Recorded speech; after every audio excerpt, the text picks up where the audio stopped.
Hi friends, இன்றைக்கி Monday mini vlog பார்த்துடலாமா? இன்றைக்கி என் பையனோட ஸ்கூல் லஞ்ச் பாக்ஸ்க்காக பூரியும் உருளைக்கிழங்கு மசாலாவும் தான் ரெடி பண்ணியிருந்தேன். உருளைக்கிழங்கு மசாலா எப்படி செய்யலான்னு சொல்லி பார்த்துடலாம் வாங்க. தேவையான அளவு எண்ணெய் ஊற்றிட்டு கடுகு சோம்பு தாளிச்சிட்டு பச்சை மிளகா கருவேப்பிலை வெங்காயம் எல்லாம் சேர்த்து நல்லா வதங்கின அப்புறம் கட் பண்ணி வச்ச டொமேட்டோவும் ஆட் பண்ணிவிட்டு மஞ்சத்தூள் உப்பும் சேர்த்து நல்லா வதக்கி விட்டுறணும். அதுக்கப்புறம் தேவையான அளவு தண்ணி ஊற்றிட்டு வேக வச்சு மசிச்சு வச்ச உருளைக்கிழங்கும் ஆட் பண்ணிவிட்டு மூடி போட்டு ஒரு 5 நிமிஷம் வேக வச்சு எடுத்தால் நம்ம உருளைக்கிழங்கு மசாலாவும் ரெடி ஆகிடும். அதுக்கப்புறம் பூரிக்கு எல்லாம் தேய்ச்சி வச்சுட்டேன்.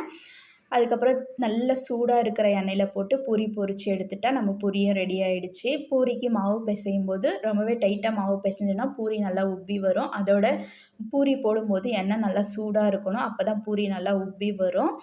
இன்றைக்கி என் பையனுக்கு பிடிச்ச மாதிரி லஞ்சும் செஞ்சு கொடுத்து விட்டாச்சு. உங்களுக்கு என் வீடியோ பிடிச்சிருந்தா லைக் பண்ணி சப்போர்ட் பண்ணிவிடுங்க. தேங்க்ஸ் ஃபார் வாட்சிங்.